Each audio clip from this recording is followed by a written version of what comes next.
Voici le problème. Si l'État n'agit pas, le Texas fait face à une pénurie d'eau. Pourquoi et comment les législateurs essaient de s'assurer que l'approvisionnement en eau de l'État ne s'épuise pas? Le lac Canyon est en train de disparaître en ce moment même, pas sur des décennies, pas comme un lointain avertissement. Chaque jour, le réservoir perd 128 millions de litres d'eau. Ce n'est ni une prédiction, ni le pire des scénarios. C'est la réalité documentée. Le lac se situe à plus de 6 mètres sous son niveau normal. Toutes les rampes de mise à l'eau publique pour les bateaux à moteur ont fermé. Un important service des eaux a déjà annoncé à 9 lotissements de l'un des comtés à la croissance la plus rapide d'Amérique qu'il ne pouvait plus garantir l'approvisionnement en eau. Et le plus alarmant, c'est que le lac Canyon n'est même pas le pire exemple. À 64 km à l'ouest, le lac Medina s'est effondré pour n'atteindre que 4,2% de sa capacité. Il y a 7 ans, c'était un réservoir pleinement opérationnel. Aujourd'hui, il est à peine reconnaissable. 2 lacs, des millions de personnes qui en dépendent et tous deux évoluent dans la même direction. La question n'est plus de savoir si le Texas Hill Country traverse une crise de l'eau, la question est de savoir ce qui se passe quand l'eau sur laquelle une région s'est construite commence à s'épuiser. Le chiffre à l'origine de cette crise est de 128 millions de litres par jour. Depuis le 1er janvier 2026, le lac Canyon perd en moyenne 130 000 mètres cubes d'eau toutes les 24 heures. Les gestionnaires de l'eau ont confirmé les pertes. Le réservoir se situe actuellement à 6,2 mètres sous son niveau de conservation. Le volume d'eau manquant est difficile à imaginer jusqu'à ce que l'on réalise que les points de repère entourant le lac seraient sous l'eau si le réservoir était plein aujourd'hui. Pourtant, la pluie qui devrait compenser ces pertes s'est largement volatilisée. Depuis le début de l'année 2026, San Antonio n'a reçu que 3,7 cm de pluie, soit environ 40% de la normale. Les stations voisines ont enregistré des relevés plus faibles encore. Ces chiffres font partie d'un problème bien plus vaste. Depuis 2022, San Antonio a accumulé un déficit pluviométrique de près de 114 cm. 4 années consécutives de manque de pluie ont laissé les rivières, les lacs et les aquifères en difficulté pour se régénérer. Ce qui inquiète le plus les gestionnaires de l'eau, c'est que la situation risque de s'aggraver. Le printemps cède la place à l'été, les températures grimpent et l'évaporation va s'intensifier. Le lac, qui perd actuellement 128 millions de litres d'eau par jour, pourrait en perdre davantage encore dans les mois à venir. Si 2026 suit une trajectoire similaire à 2025, le lac Canyon pourrait de nouveau approcher des seuils historiquement bas avant la fin de l'année. Rien dans la tendance actuelle ne suggère une stabilisation. Les chiffres continuent de chuter. Cette réalité semble presque inconcevable par rapport à ce que le lac Canyon a représenté durant la majeure partie de son histoire. Construit dans les années 60 au nord de San Antonio, le réservoir a été conçu pour fournir de l'eau potable, assurer la protection contre les crues et offrir des loisirs. Il a fallu des années pour le remplir et des décennies pour qu'il s'intègre à la vie quotidienne du Hill Country. Des communautés se sont développées autour de lui. Les entreprises en dépendaient. Des familles y ont passé plusieurs générations, le considérant comme un élément permanent du paysage. Pendant des décennies, le lac a rempli chacune des fonctions pour lesquelles il avait été conçu. Plus important encore, son niveau n'était jamais descendu sous la barre des 50% de sa capacité. Aucune sécheresse, aucune canicule, aucune période aride ne l'avait poussé jusque-là.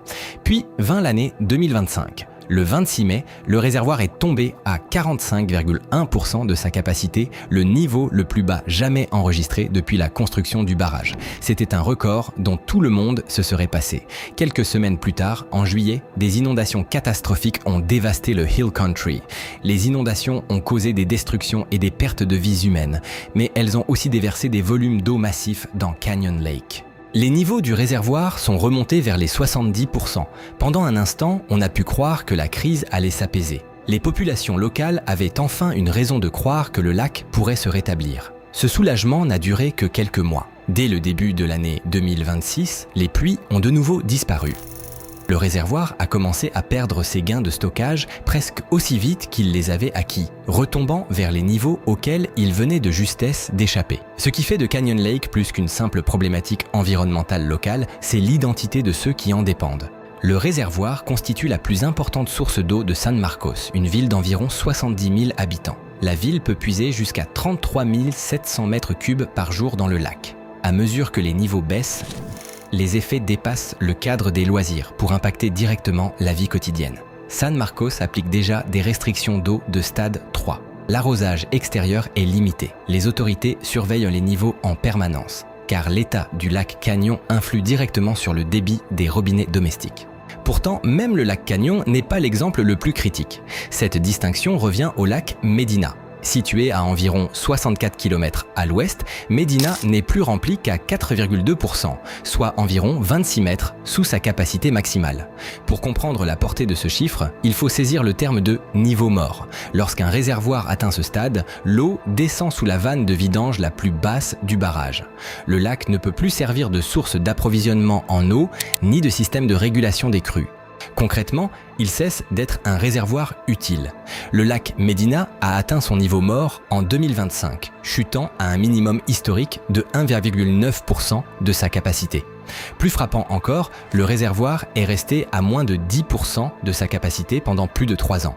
Les conséquences ne se sont pas fait attendre. Les agriculteurs qui dépendaient du lac pour l'irrigation ont été contraints de se tourner vers le pompage des nappes phréatiques. Les entreprises vivant de la plaisance, de la pêche et du tourisme ont soudainement fait face à un avenir incertain. Les propriétés en bord de rive ont vu le rivage s'éloigner année après année.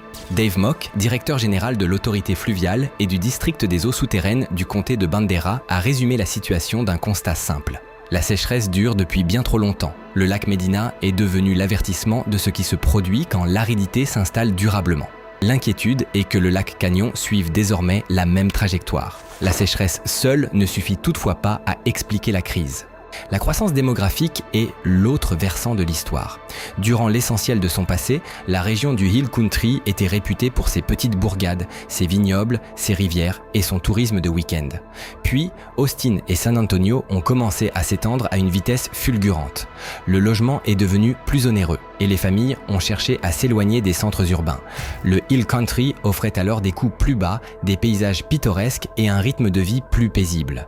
Les habitants se sont installés, les promoteurs ont suivi, des localités comme New Braunfels sont devenues les zones à la croissance la plus rapide du pays.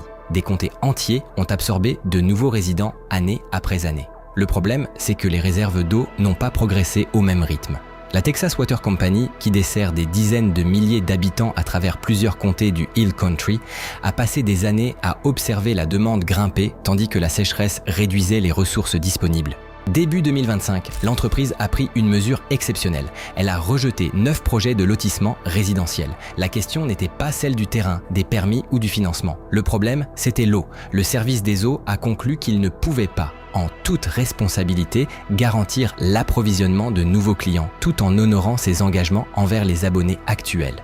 Dans l'une des régions à la croissance la plus fulgurante d'Amérique, un fournisseur d'eau a de fait déclaré que la croissance avait atteint une limite imposée par l'eau disponible. Cette décision reflétait une réalité plus vaste. San Antonio avait déjà connu plus de 70 semaines consécutives de sécheresse extrême. Le Hill Country ne faisait pas simplement face à une période sèche. Il subissait une sécheresse sévère tout en voyant sa population, son parc immobilier et sa demande augmenter simultanément. L'offre diminuait tandis que la consommation continuait de croître. La pression s'exerce aussi sous terre. Lorsque l'eau de surface disparaît, les communautés se tournent souvent vers les eaux souterraines. Les agriculteurs autour du lac Medina ont fait exactement cela. Mais les aquifères ne sont pas des solutions de secours illimitées. Ils se rechargent lentement, souvent sur des années ou des décennies. Selon l'hydrologue Robert Mace, la région perd de l'eau par le haut en raison du manque de pluie et par le bas à cause de l'utilisation croissante des eaux souterraines. Les deux systèmes subissent une pression simultanée. Le filet de sécurité traditionnel est mis à mal alors même que la demande atteint de nouveaux sommets. L'ampleur de la crise devient impossible à ignorer lorsqu'on la voit plutôt que de la mesurer. Au cours de l'année 2025, des photos ont circulé montrant des kayakistes évoluant dans des zones qui étaient encore récemment en eau libre. D'anciennes sections du lac étaient devenues des chenaux peu profonds, entourés de sédiments exposés et d'une terre craquelée. Des endroits qui auraient dû se trouver sous l'eau étaient exposés à la lumière du soleil. Ces images se sont propagées car elles ont capturé ce que les statistiques échouent souvent à transmettre. Elles montraient directement la transformation. L'eau était devenue de la terre. Autour de Canyon Lake, les entreprises ont été contraintes de s'adapter à cette réalité. La marina de Cranes Mill a déplacé ses activités d'environ 300 mètres vers l'intérieur du réservoir, suivant le recul du rivage. Les pontons et les équipements ont dû être déplacés simplement pour maintenir l'accès à l'eau. D'autres entreprises font face à des défis différents. Dustin Smith, propriétaire d'une entreprise d'esthétique nautique, a vu chaque rampe de mise à l'eau publique pour bateaux à moteur fermé. Moins de bateaux entrant dans le lac signifie moins de clients. Pour l'instant, le travail reste disponible, mais l'avenir est incertain. De nombreuses entreprises locales fonctionnent selon l'hypothèse que les conditions pourraient continuer à s'aggraver. Malgré la baisse du niveau de l'eau, les visiteurs viennent toujours. Les rives exposées ont créé de nouvelles zones pour le kayak et les loisirs. Certaines personnes continuent de trouver des moyens de profiter du lac. Mais Canyon Lake n'est pas une simple attraction balnéaire. C'est un réservoir qui fournit de l'eau aux communautés et soutient l'infrastructure régionale. Le fait qu'une plus grande partie du lit du lac soit visible n'est pas une bonne nouvelle. C'est la preuve de la quantité d'eau qui a déjà disparu. Les responsables gouvernementaux n'ignorent pas la crise. Des déclarations de catastrophe liées à la sécheresse ont couvert plus de 90 comtés du Texas depuis 2022. Des milliards de dollars ont été orientés vers des projets d'infrastructures hydrauliques. Les agences ont mené des études, élaboré des plans et proposé des solutions à long terme. Pourtant, chaque effort se heurte à la même limite. Aucune d'entre elles ne peut créer de pluie. Les défenseurs de l'eau, à travers le Hill Country, placent de plus en plus la sécurité hydrique au-dessus de toute autre priorité régionale, car presque tout le reste en dépend. À la base, la crise se résume à une arithmétique simple. La croissance démographique a augmenté la demande. La sécheresse prolongée a réduit l'offre. L'écart entre ces deux chiffres continue de se creuser. La décision de la Texas Water Company de rejeter 9 projets immobiliers n'était pas politique. C'était mathématique. L'eau disponible ne suffit plus à répondre à la demande. Les prévisions saisonnières laissent peu de place à l'optimisme. Les gestionnaires de l'eau n'attendent aucune amélioration notable avant l'été. Alors que les températures grimpent, l'évaporation s'apprête à s'accélérer. On n'efface pas 4 ans de déficit pluviométrique en un instant. Les investissements dans les infrastructures peuvent améliorer l'efficacité et la planification, mais ils ne peuvent remplacer immédiatement ce que la nature n'a pas fourni. Aujourd'hui, à Canyon Lake, le constat est flagrant partout. Les rampes de mise à l'eau débouchent sur une terre aride. Les rivages se trouvent loin de l'eau. Des marques sur les rochers indiquent où se trouvait la surface autrefois, à plus de 6 mètres au-dessus du niveau actuel. Ces traces ne sont pas des vestiges datant de plusieurs décennies. Elles représentent une eau qui était là tout récemment et qui a désormais disparu. Le réservoir contient encore de l'eau. Il est à près de 60% de sa capacité. Mais il entame sa saison d'évaporation la plus redoutable de l'année, tout en continuant de perdre des millions de litres chaque jour. À 65 km de là, Medina Lake offre un aperçu de ce vers quoi ce chemin peut mener. Ce réservoir, qui fonctionnait normalement il y a encore quelques années, n'affiche plus qu'une capacité de 4,2%. Pendant ce temps, les déclarations d'urgence sont renouvelées, les projets d'infrastructure avancent, les marinas s'épuisent à poursuivre des rivages qui reculent et les services publics refusent de nouveaux projets immobiliers faute de pouvoir garantir l'approvisionnement. Malgré tout cela, Canyon Lake continue de perdre 128 millions de litres chaque jour. Le Hill Country a bâti son avenir sur le postulat que l'eau resterait toujours disponible. Cette certitude est aujourd'hui mise à l'épreuve.